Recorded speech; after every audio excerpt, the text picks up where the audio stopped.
तो फिल्म की शुरुआत होती है 13 मई 2022 से, जहां पर हम एक काफी बड़ी कंपनी के मैनेजर माइल्स को देखते हैं, जो अपने 5 दोस्तों के पास एक खास किस्म का पजल बॉक्स भेजता है। जैसे ही उन लोगों को ये पजल बॉक्स मिलता है, वो इसकी पजल को हल करके आखिरकार इस बॉक्स को खोल लेते हैं, जिसमें उन सभी को एक कार्ड मिलता है, जो दरअसल माइल्स ने उन सबको अपने पास ग्रीस यानी यूनान आने के लिए भेजा था। यानी ये एक किस्म का इन्विटेशन कार्ड था, एक दावतनामा। साथ ही कार्ड में माइल्स ने ये भी लिखा था कि जब तुम सब लोग आ जाओगे तो मैं तुम्हारे साथ एक गेम खेलूंगा जिसका नाम है मर्डर मिस्ट्री। इसके बाद हम देखते हैं एक बूढ़े आदमी को, जो एक काफी होशियार डिटेक्टिव था। उसे भी माइल्स की तरफ से बिल्कुल वैसा ही पजल बॉक्स मिलता है। उसके अंदर जो कार्ड था वो भी, जो दरअसल एक पार्टी का था और इन्हें हर सूरत आना था। जिसके बाद फिर अगले सीन में उसके सारे साथी ग्रीस इन यूनान आ ही जाते हैं, जहाँ माइल्स ने उन्हें बुलाया था। अब जो माइल की दोस्त थी फैशन डिजाइनर, वो अपने साथ अपनी साथी को भी लाई थी, जबकि उसका दोस्त यूट्यूबर अपनी दोस्त को साथ लाया था। इन 5 लोगों में कंपनी की पुरानी वर्कर भी जा रही थी, जिसका नाम एंडी था। उसे देखकर सारे लोग काफी हैरान रह जाते हैं, क्योंकि एक झगड़े की वजह से माइल्स ने सालों पहले इसे अपनी कंपनी से निकाल दिया था। और माइल्स ने उन सब के लिए एक शिप भेजी थी, जो इन सबको माइल्स के खूबसूरत आइलैंड पर ले जाएगी, जिस आइलैंड का नाम ग्लास ऑनियन है। जिसके बाद आखिरकार ये उस आइलैंड पर पहुँच जाते हैं, जो नजारा बहुत ही खूबसूरत था। माइल्स फिर इन सभी से मिलता है और पूरा आइलैंड दिखाता है, जो देखने के बाद सब लोग अपने अपने कमरे में चले जाते हैं आराम करने के लिए। अब माइल्स फिर डिटेक्टिव को अपने ऑफिस में लेकर जाता है और पूछता है कि आप यहाँ क्या कर रही हैं? क्योंकि मैंने तो आपको नहीं बुलाया, आपको तो मैंने कोई दावतनामा नहीं भेजा। जिस पर डिटेक्टिव उसे वही कार्ड दिखाते हुए कहता है कि ये मुझे उसी पजल बॉक्स के अंदर से मिला था, जो तुमने मुझे भिजवाया था। तो अगर तुमने मुझे यहाँ नहीं बुलाया, तो हो सकता है कि तुम्हारे किसी दोस्त ने पजल बॉक्स को दोबारा से सेट करके मेरे पास भेज दिया हो, जो शायद उन्होंने शरारत मजाक में किया होगा। जो सुनकर माइल्स कहते हैं वैसे एक तरह से अच्छा ही हुआ। कितनी अच्छी बात होगी ना कि तुम जैसा बड़ा और होशियार डिटेक्टिव मेरे मर्डर मिस्ट्री गेम का हिस्सा होगा। अब वो सारे लोग टाइम पास करने के लिए पूल में चले जाते हैं, ताकि अच्छा वक्त गुजार सके। जहाँ बातों ही बातों में माइल्स का यूट्यूबर दोस्त कहता है कि पिछले हफ्ते जब मैं कहीं जा रहा था, तो माइल्स भी उस वक्त गाड़ी से कहीं जा रहा था, मगर गाड़ी वो बहुत तेज चला रहा था, इतनी तेज कि उसे नजर भी नहीं आया कि मैं सामने हूँ। वो लगभग मुझे मार ही चुका था। इसके बाद जब ये सारे लोग एक जगह पर आराम कर रहे थे, तो डिटेक्टिव माइल्स से पूछता है कि तुम और तुम्हारे सारे दोस्त आखिर इतने कामयाब कैसे बन गए? जिस पर माइल्स जवाब देता है कि इसके पीछे एक समझदारी है, और वो ये कि कोई भी चीज हो उसे छोटे से शुरू करना चाहिए, जो वक्त के साथ साथ आगे जाकर बड़ी बन जाएगी। और बिल्कुल इसी तरह इस बात पर अमल करके हम आज कामयाब हैं। मगर तभी इधर एंडी आती है, इन्हीं कंपनी की पुरानी वर्कर, जिसे माइल्स ने कंपनी से निकाल दिया था। वो डिटेक्टिव से कहती है कि नहीं, माइल्स ने आपको गलत बताया, बल्कि आज ये लोग जो भी हैं, जितने भी कामयाब हैं, माइल्स की वजह से है, क्योंकि उसने इन सब की मदद की थी गलत कामों में। इतना कहने के बाद एंडी वहाँ से चली जाती है। अब जो माइल्स की दोस्त होती है फैशन डिजाइनर, उसकी साथी माइल्स से मिलने आती है। कहती है कि आपने मेरी साथी फैशन डिजाइनर को ये कहा है कि वो झूठी गवाही दे, मगर मैं नहीं चाहती कि वो ऐसा कोई गलत काम करे, कोई झूठी गवाही दे, क्योंकि सब चैनल्स वाले, मीडिया वाले उसके पहले ही बहुत खिलाफ हैं। लेकिन माइल्स कहता है कि जो भी है ये मेरी टेंशन नहीं है, उसे मैंने कह दिया सो कह दिया, गवाही तो अब उसे देनी ही होगी। अब इन दोनों की ये सारी बातें दूर खड़ा डिटेक्टिव भी सुन रहा था। अब हम यूट्यूबर को देखते हैं, जो इस आइलैंड को देखने के लिए वहाँ घूम रहा था, मगर तभी वो अपनी दोस्त जिससे वो शादी करने वाला था उसे माइल्स के साथ देखता है, जिसका मतलब था कि उन दोनों के बीच कुछ है और वो लड़की इसे धोखा दे रही है। मगर वो बेचारा बस दुखी हो गया था और कुछ नहीं कहता। अब यहाँ पर भी डिटेक्टिव दूर से खड़ा होकर ये सब देख रहा था। अब रात को माइल्स ने सबके लिए पार्टी रखी थी, जहाँ वो सबको मोनालिसा की असली पेंटिंग दिखाते हुए कहता है कि ये मैंने एक म्यूजियम से मंगवाई है। अब आगे माइल्स डिटेक्टिव को एक केमिकल का छोटा सा टुकड़ा देता है, जो क्रिस्टल जैसा दिख रहा था, मगर उसमें बहुत सारी ताकतें थी, जैसे उसमें फ्यूल भी था और एनर्जी भी, यानी इसे आग भी लग सकती थी और बिजली भी बन सकती थी, मगर इसके इस्तेमाल से खतरा भी था। और उसे देते हुए माइल्स कहता है कि मेरे पास इस तरह के और भी बहुत सारे केमिकल क्रिस्टल्स हैं, इसीलिए मैं अगले हफ्ते दुनिया भर से बड़े बड़े लीडर्स को बुलवाने वाला हूँ। उन सबको मैं इस केमिकल के बारे में बताऊंगा, और ये भी कि मेरी कंपनी ने इसे खारे पानी की मदद से ढूंढा है। ये केमिकल फिर जब दुनिया भर में मशहूर हो जाएगा, इसकी मांग बढ़ जाएगी, तो मेरी कंपनी को भी फायदा होगा, क्योंकि इसका बड़ा फायदा ये है कि बिजली देने के साथ साथ बिजली की चीजें भी इससे चल सकती हैं। मगर तभी यहाँ माइल्स का एक दोस्त, जो उसकी कंपनी का ही साइंटिस्ट था, वो माइल्स को रोकते हुए कहता है कि देखो, अब इसकी जांच पड़ताल पूरी नहीं हुई है, हमारे साइंटिस्ट को इसे टेस्ट करने, इसकी जांच करने के लिए और भी टाइम चाहिए, और अगर ऐसे इसका इस्तेमाल किया तो ये खतरनाक साबित हो सकता है। जिस पर माइल्स उसे कहता है कि कुछ नहीं होगा, हौसला रखो, शायद तुम ये नहीं जानते कि इस वक्त ये पूरा आइलैंड इसी केमिकल पर ही चल रहा है। खैर अब जब ये लोग खाने के टेबल पर एक साथ बैठी थी तो माइल्स इन्हें कहता है कि अभी तुम सबको मर्डर मिस्ट्री नाम की एक गेम खेलनी होगी, जिसके बारे में मैं तुम्हें बता ही चुका हूँ। गेम को शो है कि इसमें मेरा झूठ मूठ का कत्ल होगा और तुम में से ही कोई खूनी होगा, जिसके बारे में तुम्हें पता लगवाना होगा, इन्हीं खूनी को ढूंढना होगा। अब डिटेक्टिव वहीं बैठा बैठा फौरन बता देता है कि मेरे हिसाब से खूनी फैशन डिजाइनर होगी, मगर ये चीज माइल्स को पसंद नहीं आती, इसीलिए वो डिटेक्टिव को अकेले में बुलाकर कहता है कि अपना मुंह खोलने की क्या जरूरत थी, तुमने गेम शुरू होने से पहले ही सारा मजा किरकिरा कर दिया। जिस पर डिटेक्टिव कहते हैं कि मैंने तो ये बात वैसे ही कर दी, वरना तो यहाँ आने वाले हर एक इंसान के पास तुम्हें मारने के लिए कोई ना कोई वजह है और हो सकता है कि मजाक मजाक में तुम्हारी जान को खतरा हो जाए। जो सुनकर हैरान होते हुए माइल्स पूछता है कि ये सब मेरे दोस्त हैं, मेरे साथी हैं, मेरी कंपनी के लिए काम करते हैं, तो फिर भला ये मुझे क्यों मारेंगे। जिस पर डिटेक्टिव कहते हैं तो सुनो फिर, तुम्हारा जो साइंटिस्ट है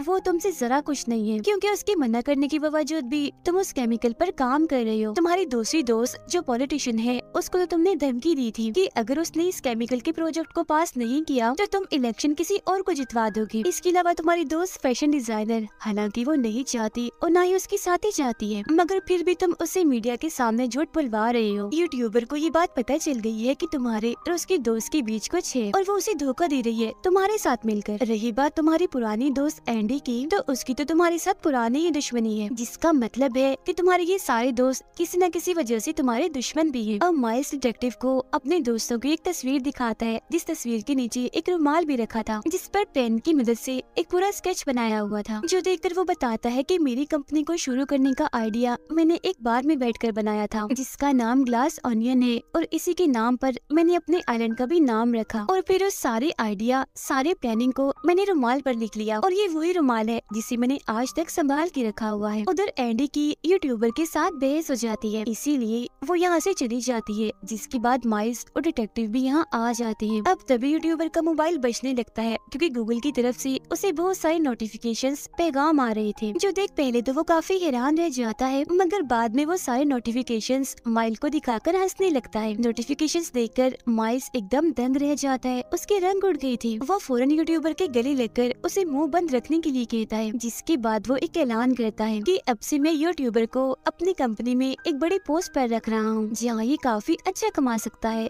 जो सुनकर वो यूट्यूबर काफी खुश हो जाता है। अब यहाँ सवाल ये उठता है कि वो नोटिफिकेशंस क्या थी, जिस पर माइल्स इतना बदल दिया कि यूट्यूबर को बड़ी पोस्ट ही दे दी, और वो डर क्यों गया था, यूट्यूबर को वो क्या छुपाने के लिए कह रहा था, इस बारे में हम आगे जानेंगे। अब यूट्यूबर इस वजह से खुश था, इसीलिए वो माइल्स का दिया हुआ जूस पीने लगता है, मगर तभी देखते ही देखते उसकी सांस अटक जाती है। फौरन मौके पर ही उसकी मौत हो जाती है। अब उसकी अचानक मौत की वजह से सभी काफी डर जाती है, मगर उनका शक एंडी पर जाता है, क्योंकि पार्टी होने से पहले ही वो गायब हो गई थी। माइल्स की नजर उस ग्लास पर जाती है जिसे यूट्यूबर ने जूस पिया था। वो देखता है कि ग्लास पर मेरा ही नाम लिखा हुआ है, माइल्स, जिसका मतलब ये है कि खूनी मुझे मारना चाहता था, मगर वो मारा गया, इन्हें यूट्यूबर। अब हैरत वाली बात ये थी कि यूट्यूबर की गन और मोबाइल भी तब तक वहाँ से गायब हो चुके थे, और फिर तभी अचानक इस पूरे आइलैंड की लाइट चली जाती है। सब लोग काफी घबरा गए थे, इसीलिए इधर उधर भागने लगते हैं। अब तभी डिटेक्टिव बाहर आते हैं, जहाँ उन्हें एंडी मिलती है, जिसे भी वो यूट्यूबर की मौत के बारे में बता देते हैं। जो जान वो काफी हैरान परेशान रह जाती है उसकी अचानक मौत की वजह से, मगर तभी कोई अंधेरे से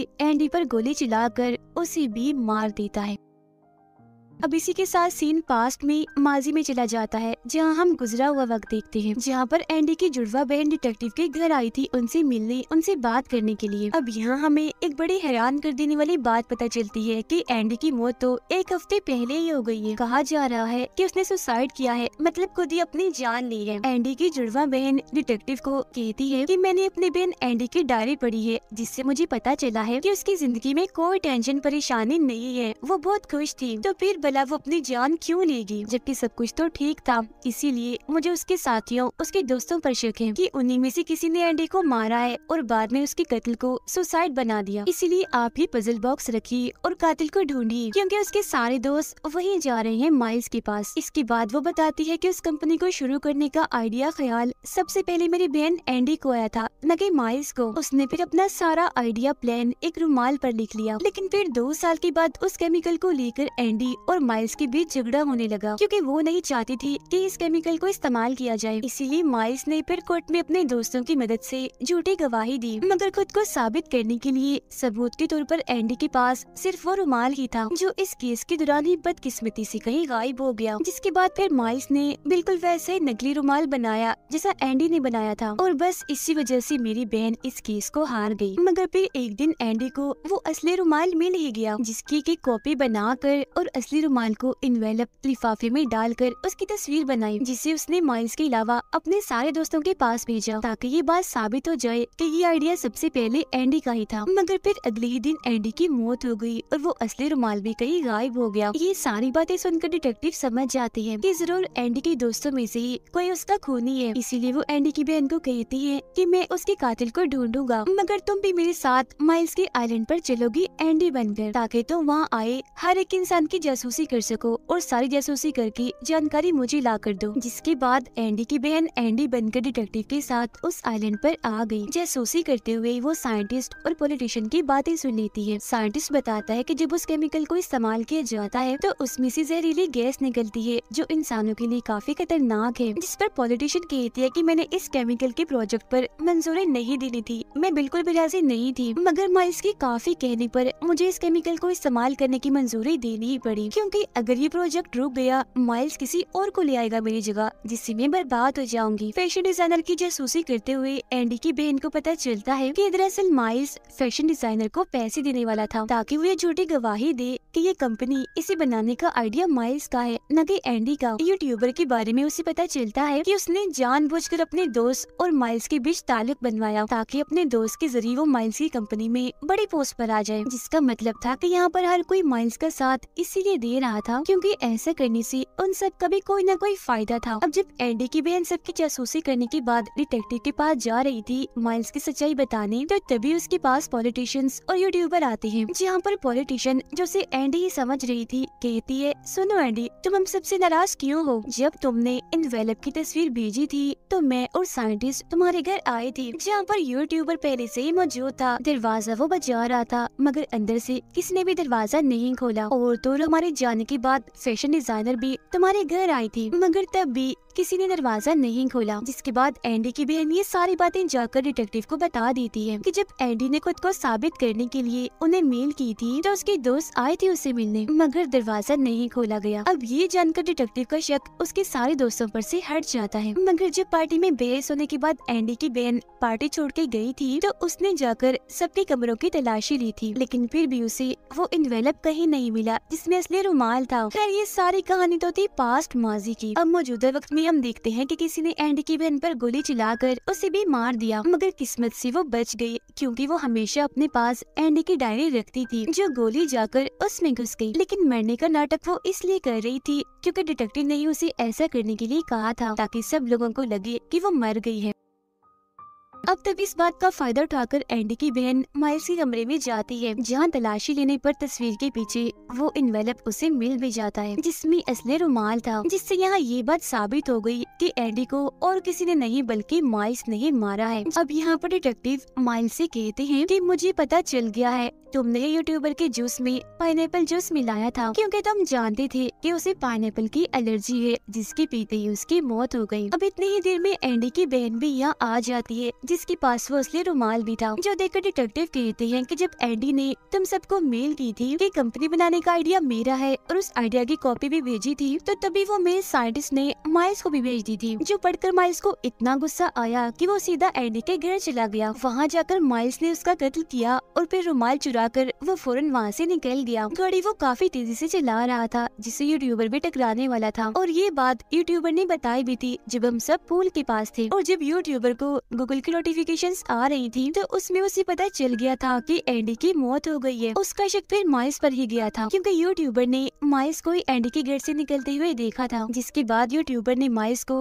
ब्लैकमेल करना शुरू कर दिया कि मैं सबको बता दूंगा कि एंडी को तुमने ही मारा है, वरना तुम मुझे अपनी कंपनी में बड़ी पोस्ट पर रखो। अब एंडी की बहन माइल्स को वो असली रुमाल दिखाती है, जिसके नीचे ग्लास ओनियन बार का लोगो था, मतलब कि ये वहीं का रुमाल था, और फिर कहती है कि मुझे देखकर हैरत नहीं हुई कि मैं एंडी जैसी हूबहू कैसी हूँ, मैं उसकी जुड़वा बहन हूँ और ये बार जिसकी तुम बात कर रही हो ये तो 9 साल पहले ही बंद हो गया है, मगर तुम्हारा रुमाल तो अभी कुछ अरसा पहले ही बना है और उस पर ग्लास ओनियन नाम का कोई लोगो भी नहीं है, तो तुम्हारा रुमाल नकली है और ये असली है। मगर तभी माइल्स एंडी के उस रुमाल को जला देता है और कहता है कि बेशक तुम्हें मेरे बारे में सब कुछ पता चल गया है, मगर अफसोस तुम्हारे पास मेरे खिलाफ कोई भी सबूत नहीं है कि ये सब मैंने किया, ये एंडी को मैंने ही मारा है। अब हालांकि वो सारे लोग माइल्स की सच्चाई भी जान गए थे, मगर इसके बावजूद भी वो उसका साथ देने का फैसला करते हैं और उसके खिलाफ गवाही देने से मना करते हैं, क्योंकि माइल्स के खिलाफ जाने में उनका नुकसान है। इस वजह से एंडी की बहन अभी दुखी हो भी रही थी कि तभी डिटेक्टिव उसे चुपके से बताते हैं कि अगर माइल्स को बर्बाद करना है तो एक ही तरीका है, यहाँ रखी इसकी सारी कीमती चीजों को तोड़ देते हैं, बर्बाद कर देते हैं, जहाँ बाद में जब माइल्स के पास कुछ रहेगा ही नहीं तो उसके दोस्त उसके खिलाफ हो जाएंगे। अब जाते हुए डिटेक्टिव उसके हाथ में उस केमिकल का वो छोटा सा टुकड़ा रख देते हैं जो खुद उन्हें माइल्स ने दिया था, जिसके बाद एंडी की बहन वहाँ रखी हर एक चीज को तोड़ने लगती है और फिर वहाँ आग भी लगा देती है। मगर ये देखकर अभी भी माइल्स नॉर्मल था, उसे लग रहा था कि कुछ नहीं हुआ, सब ठीक है। मगर फिर तभी एंडी की बहन माइल्स को वो केमिकल का छोटा सा टुकड़ा दिखाती है, जो देखकर माइल्स समेत सारे लोग काफी डर जाते हैं, काफी घबरा गए थे, क्योंकि ये टुकड़ा फ्यूल और एनर्जी से भरा हुआ है। और फिर जैसे वो उस टुकड़े को आग में डालती है वहाँ काफी बड़ा धमाका हो जाता है, जिससे वो पूरी ही जगह जलने लगती है, तहस नहस हो जाती है। बाहर बैठे हुए डिटेक्टिव ये सब कुछ देख रहे थे और काफी इंजॉय कर रहे थे माइल्स की बर्बादी देखकर। अब इससे पहले कि वो लोग जलकर मर जाते, सारे लोग बाहर आ जाते हैं, जहाँ एंडी की बहन माइल्स को कहती है, लूजर तुम हार गए, तुम्हारे पास कुछ नहीं बचा। अब माइल्स को बर्बाद देखकर उसके सारे दोस्त भी उसके खिलाफ गवाही देने के लिए मान जाते हैं, यानी कि एंडी और यूट्यूबर को माइल्स ने ही मारा था, क्योंकि बुराई और लालच का अंजाम बुरा ही होता है। और इसी के साथ ये फिल्म इधर ही खत्म हो जाती है।